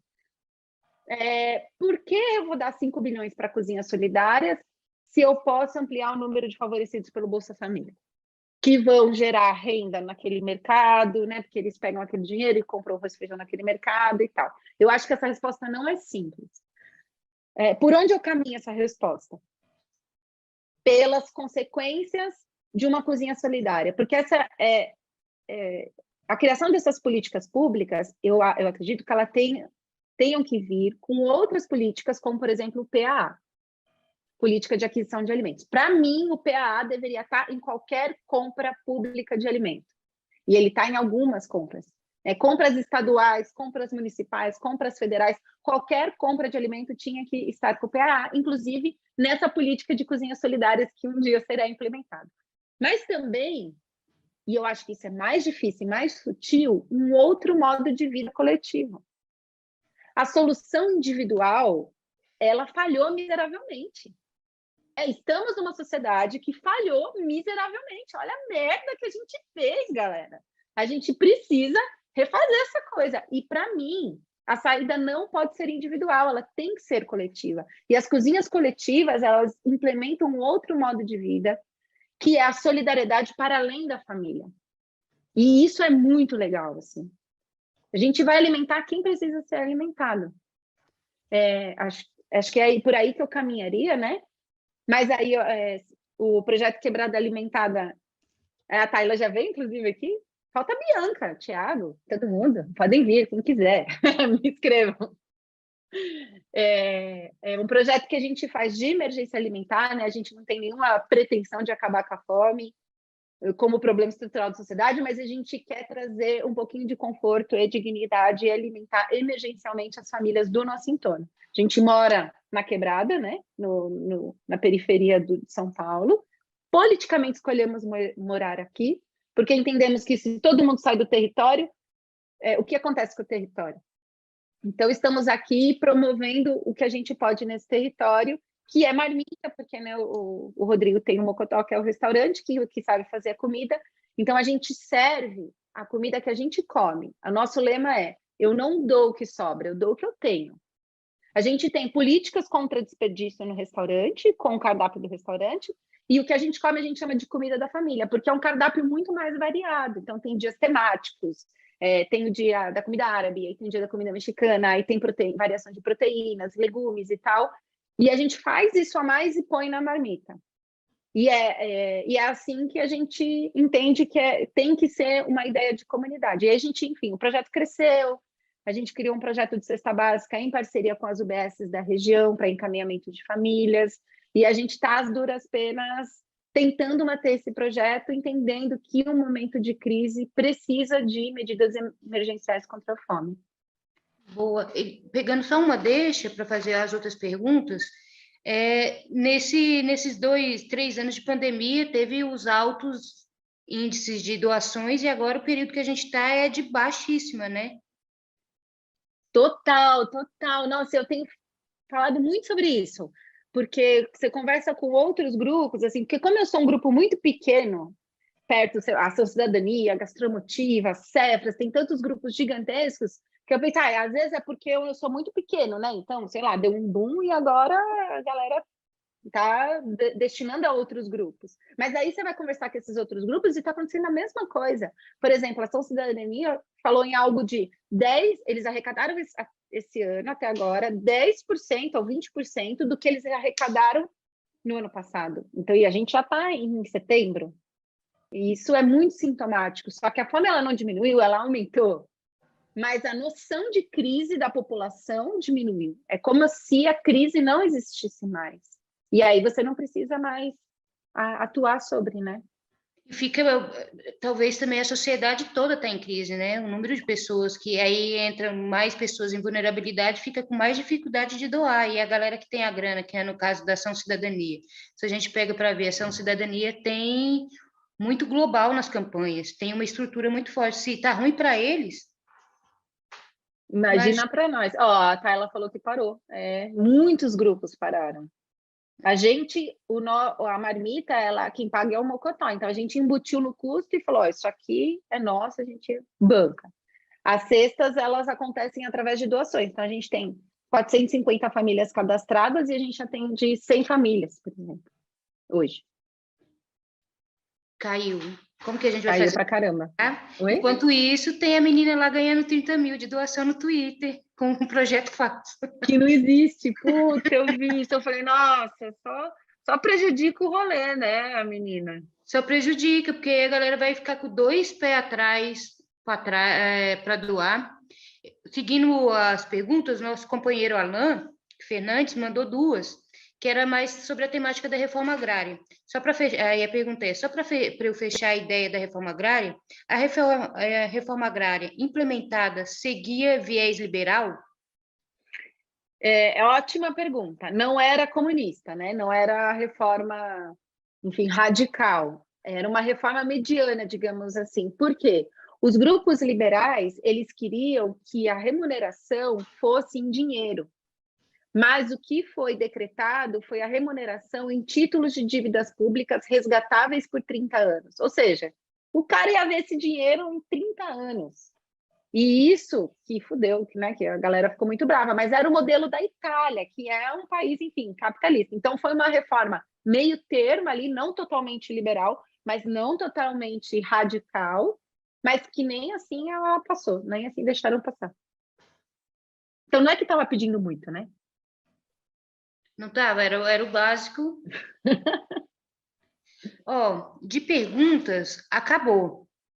Se tiver alguém que queira fazer mais, ou se você quiser falar mais também, a gente está aqui ouvido para dar às 9 horas, ou, enfim, a gente pode ouvir uma música e pronto, porque o bagulho vai ser louco nos próximos dias, está todo mundo no nível da ansiedade, mas eu acho que tem algum outro tema que você queira se aprofundar, Adriana? Não, eu Se deixar, fala. Não, eu acho que sim, falei. Eu queria muito falar essa questão dos limites desse sistema.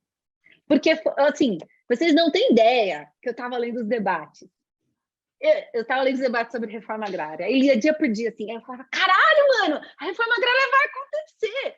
Eu sabia que não tinha acontecido. Mas o negócio estava tão quente lá que eu falei, nossa, vai acontecer. Aí, bum, tem o golpe. Aí eu fiquei com uma tristeza, porque eu falei, não tem solução para esse Brasil. Não tem. Esse sistema, não, ele permite até um ponto. Aí, nossa, eu fiquei mal. Aí eu falei, gente, eu estou precisando de uma utopia para me agarrar, porque, olha, depois disso, eu acho que as políticas públicas elas têm um alcance limitado do que precisa ser feito. Em que sentido? No limitado, no que sentido, assim? Porque ela lida com outros interesses, né? Porque quando, por exemplo, vamos supor, sei lá, o João Goulart, que talvez um dos caras mais à esquerda que, sei lá, que já existiu, né? Ele enfrentou muitos outros interesses. Então, quando ele está ali negociando, o que efetivamente é botado em prática é sempre menos do que precisa para uma mudança da nossa sociedade. Entendi. Porque ele está lidando com outras coisas ali. Por isso que, depois que eu li esse negócio da reforma agrária, eu fiquei meio desencantada com... Porque, para mim, eu acho que é uma pergunta que a gente precisa fazer. A gente viu mudanças em termos de alimentação no Brasil. A gente viu, né? Todo mundo aqui estava vivo, provavelmente, nessa época. A gente viu que programas fizeram efeito. Mas a gente viu um desmonte muito rápido desses programas. E eu acho que a questão que a gente precisa se colocar é por que esses programas foram desmontados tão rápido? Como eles conseguiram desmontar tão rápido e aumentar tão rápido os índices de fome? E aí eu acho que isso aponta um pouco dos limites do que a gente fez para a gente fazer diferente agora. Se tudo der certo, a partir de segunda, poderemos pensar sobre isso. Que assim seja. Ó, a galera ali no chat, saudades dos bolcheviques. A gente é muito radical, né? Para Juliana Paz, a gente é muito radical. É comunista. Mas... Oi, Thiago. Então, mas eu acho que isso aí, essas tensões aí e frustrações e angústias que a Adriana está colocando, tem tudo a ver com a questão da fome como uma questão política, né? Porque é uma visão de mundo que ela precisa se enraizar ainda nas pessoas, né? Que, tipo, as pessoas não precisam passar fome, né? Elas não podem passar fome. Então, a gente viu que tem muita gente no Brasil que acha que é, tipo, normal a galera passar fome. Se vira aí, entendeu? Faz seus corre, tem trabalho para todo mundo, só passa fome quem quer. Então se vira, né? Então é uma outra visão de mundo mesmo, uma outra concepção de nação que a gente precisa desenvolver, uma outra concepção de solidariedade e tal. E isso passa por muitas camadas, né? Desde ensinar as crianças direito na escola até escolher bom deputado, gente, principalmente boa deputada. Se a gente não tiver gente nossa interessada em acabar com a fome no Congresso, não vai dar nada certo, galera. Então, senta no Congresso, escolham principalmente boas deputadas para a gente ter essa defesa lá dentro, entendeu? Porque o Congresso brasileiro ele é muito conservador e muito reaça, e isso reflete o nosso povo. A gente tem que ver isso de frente, entendeu? E fazer a nossa mobilização aí para virar essa visão política aí. Total, porque é uma vontade política, não tem como desassociar. Quando a gente vai aprofundando, e eu acho que o tema do circuito, ele vem mesmo nesse sentido, porque é má vontade política, porque recursos tem. E aí, falando dos deputados, do Congresso ali, a gente está elaborando um card para postar na Xepa amanhã, que são os deputados que votaram a favor do pacote do veneno por cada região. E a lista é gigante, é muito grande. Então, ok, se a gente conseguir eleger o presidente novamente, é interessante, mas é ali que a mudança que tem que estar, porque é ali que rola o lobby que a gente vive diariamente. Né? A gente veio vendo nos últimos 4 anos a indústria de ultraprocessados fazendo várias reuniões de portas fechadas com o Ministério, tanto da Saúde quanto da Agricultura. Então, essa galera, a gente precisa reformular quem está ali e até cobrar também esses que estão ali, que são do nosso lado, para que tenha políticas e dialogue com os movimentos sociais, para que tenha políticas efetivas realmente de fato. Tem vários projetos, a Thalíria estava contra o fim do furto famélico, né? Uhum. Tem algumas coisas que não está, enfim, mas para isso também eu acho que existe a disputa narrativa, que é o que a gente está fazendo, né? Jogando a sementinha da informação. Até algum tempo atrás, nos últimos 5 anos, se a gente for ver, não tinham perfis para debater alimentação como tem agora. Tem os nossos compas lá do Joio e o Trigo, tem a Xepa e tem a CT, tem cada um de vocês. Então, é uma pauta que no passado recente não estava tão em voga, ficava realmente no fruto da paisagem. Hoje, quando a gente via as matérias, eu lembro de ter uma matéria do Marcelo Canelas, no Jornal Nacional, em 2000 e poucos, que aquilo me marcou a vida inteira. E é falado só daquele jeito, como, estão ali e, coitados, que pena, como que a gente vai resolver? Aí ganha um monte de doação, enfim. Mas é uma forma muito menos profunda. Agora, eu vejo que a grande mídia, ela foi obrigada a falar. Quantas entrevistas eu vi da Adriana, por exemplo? Quantos posts eu vi seu, Thiago? E quantos vários outros? Então, eu acho que existe aí para fazer tudo esse sistema, tem as mudanças na base, tem a disputa de narrativa, que é o que a gente está fazendo. Tem uma coisa que é muito difícil nisso, né? Que é a gente que trabalha com doação de comida, de refeição, de cesta básica e tal, é às vezes conseguir falar com os membros do projeto, né? Que às vezes eles estão interessados na caridade, né? Vou lá ajudar o outro, uma empatia, solidariedade e tal, mas na hora que a gente vai falar, ó, a gente está fazendo isso aqui, mas a gente devia estar com as nossas famílias, ou estudando, fazendo qualquer outra coisa, a gente não deveria precisar fazer isso aqui, então o nosso movimento tem que ser político também, para que a gente não tenha que fazer isso, né? Não fique à mercê das doações e tal. É difícil conversar com o pessoal, né? Não sei a experiência de vocês, mas a minha experiência é que isso é meio que, às vezes, espanta a galera até, né? É difícil. O espírito cristão, né, ali de doar, e uma coisa que a Adriana falou que eu acho muito legal no Quebrada Alimentada e nos projetos que a gente desenvolve também, é comer a mesma comida que a gente come. Porque existe isso, né? Quem está em situação de fome pode comer qualquer coisa. Não é assim, a gente está falando de dignidade humana. Quando a gente está oferecendo uma marmita, a gente está falando de levar dignidade para quem teve o direito à alimentação segura e de qualidade negada pelo Estado. Então, e aí dentro do espírito cristão, é muito mais o sentimento de doar ali, estou fazendo a caridade, do que quanto pensar como que a pessoa vai receber. Na campanha Gente para Brilhar, que a gente construiu juntas, a gente tinha isso como premissa. Ao mesmo tempo, tinha uma galera que não tinha convicções políticas próximas das nossas, mas a gente começou a debater, não é só o arroz com salsicha, a gente está disputando uma comida de qualidade. Então, é muito assistencialista ainda a visão do combate à fome, né, querendo ou não. E até trazendo para um lance que, por exemplo, a própria campanha da ação Máximo Respeito para a Ação Cidadania, longe de mim criticar, mas também traz, no contexto que a gente está, não vai acontecer um levante que aconteceu em 93, não vai ser aquela junção de cesta básica que vai resolver. Óbvio, quando a gente for lá construir a campanha, a gente falou, vamos tirar o espírito das pessoas, de compartilhar o pão, porque Jesus criou umas paradas assim, e que não é o que vai resolver. Né? Não vai ter um levante popular que vai acabar com a fome. Seria interessante um levante popular para ir lá na porta do Congresso e fazer eles aprovar as leis que a gente precisa que sejam aprovadas. Enfim. Não, exatamente. Eu acho que a definição de fome e as soluções, elas estão em disputa, porque elas vêm dessas diferentes visões de mundo. Mas ainda acho que a disputa é desigual, apesar, né, da gente estar aqui na luta cotidiana, acho que é desigual. E essa questão da assistência é um buraco sem fundo. Sabe o que aconteceu comigo? Não, só outra fofoca. Mas uma mulher da fila, essa semana eu entregando a marmita, a mulher da fila falou: tô muito curiosa, em quem você vai votar? Aí eu falei, puta, fudeu, né?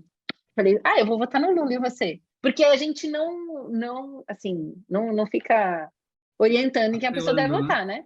Uhum. Aí ela falou, pô, eu vou votar no Bolsonaro.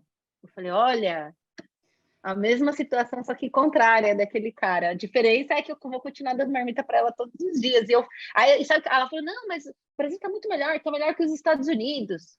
Por isso que eu vou votar no Bolsonaro. Aí eu falei, se tivesse, você não precisaria de um projeto como esse. Sim. Enfim, ali acendeu a ideia. Ali assim foi espero. pólvora. Nossa, foi chocante demais esse vídeo, né? Ali foi o retrato do que acontece. Ali, essa situação deve acontecer em todas as esquinas, não só em relação ao Bolsonaro, mas o sentimento de humilhação que gera algumas figuras que prestam um trabalho assistencialista deve rolar a rodo, né? E eu acho que uma das coisas mais graves impede a gente brilhar. Eu acho que é essas coisas que vai impedindo a fome, impede do povo brilhar, e aí vem todas essas mazelas que vão contribuindo para você perder seu brilho mais e mais e mais e mais. É muito sacana esse processo, para não falar outras coisas. Não, com certeza. Ninguém tá na fila da marmita feliz.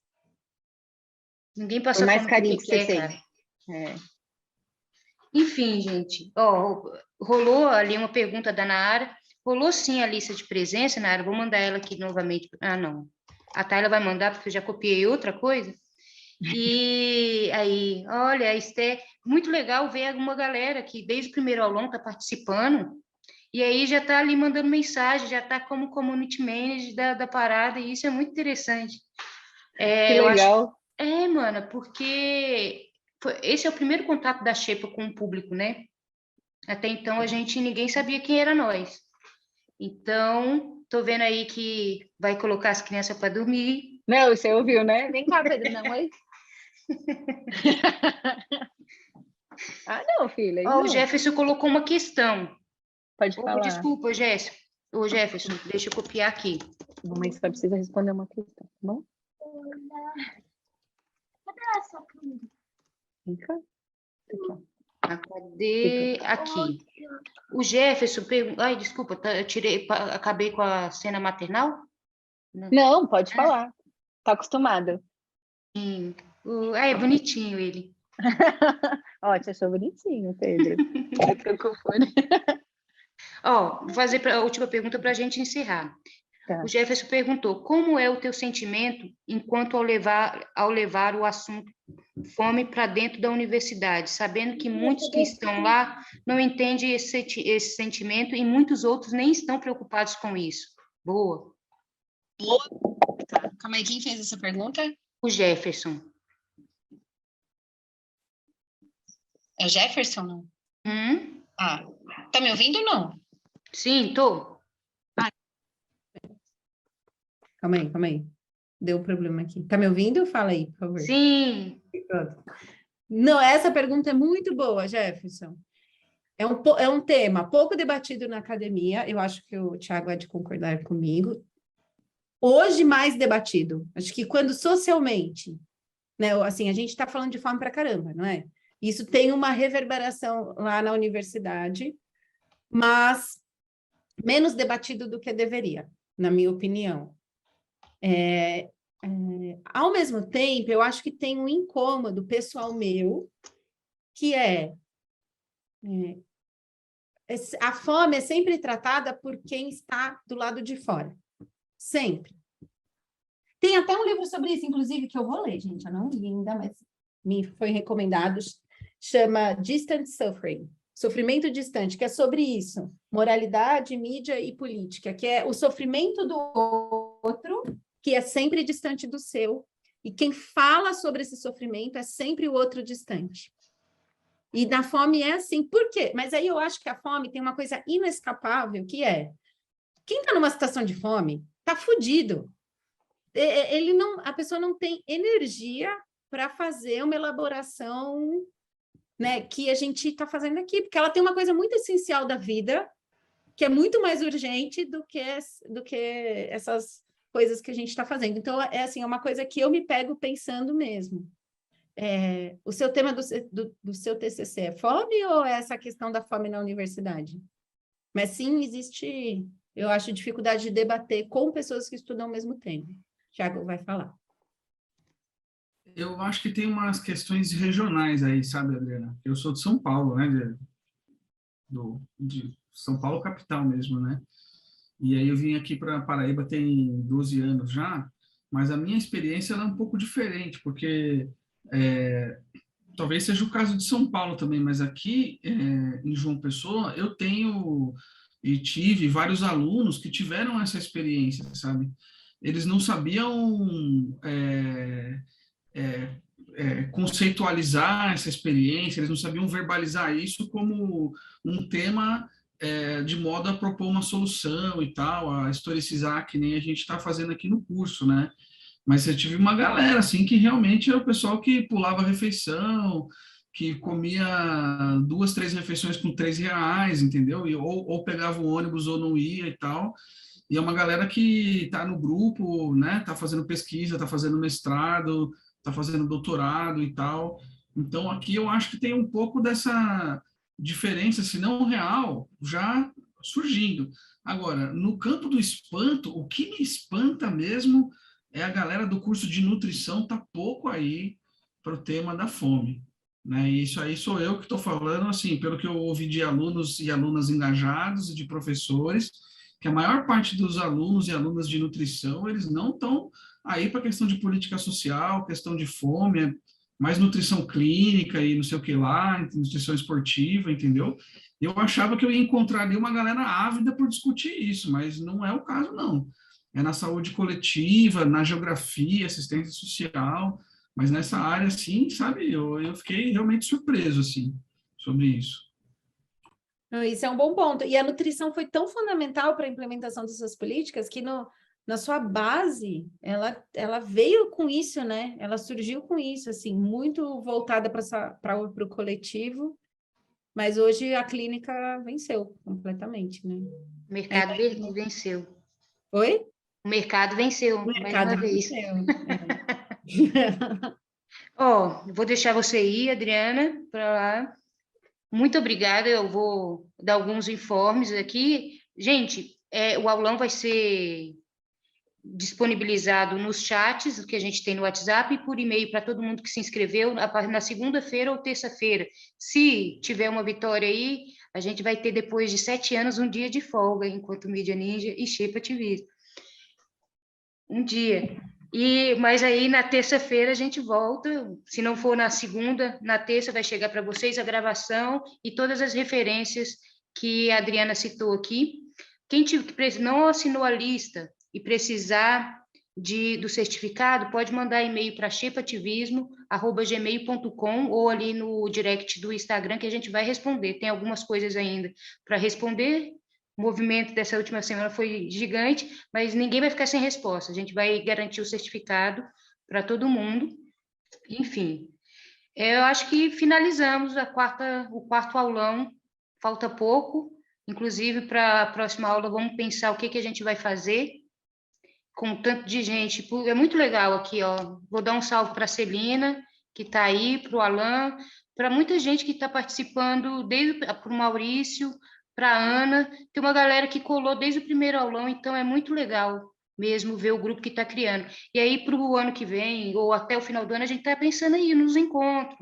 Tenho falado muito do encontro global de ativismo alimentar. Não vai ser global dessa vez, mas até o final do ano a gente pode fazer um encontro com geral, na nave coletiva, na sede da Mídia Ninja, no Festival Ninja, quem sabe, chamando todo mundo. É uma das propostas, mas 2023 2023 a gente vai se encontrar, com certeza. Agradeço geral que participou, a gente vai colocar uma musiquinha aí, se vocês quiserem se despedir também, meu povo. Tiago e Adriana. Eu só quero agradecer e comemorar com vocês, com a playlist da Bianca na Nave Ninja. Pronto, já fiz o rolê, pessoal, vocês estão todos convidados. Valeu, gente, valeu, Leleca, valeu, Tayla, valeu todo mundo aí do backstage, dos bastidores, e a presença de todo mundo. Está sendo muito bacana ver essa galera toda acompanhando, viu, gente? É isso aí, bora pro debate. Bora, a noite vai ser longa. Beijo. Toca o play, Leleca.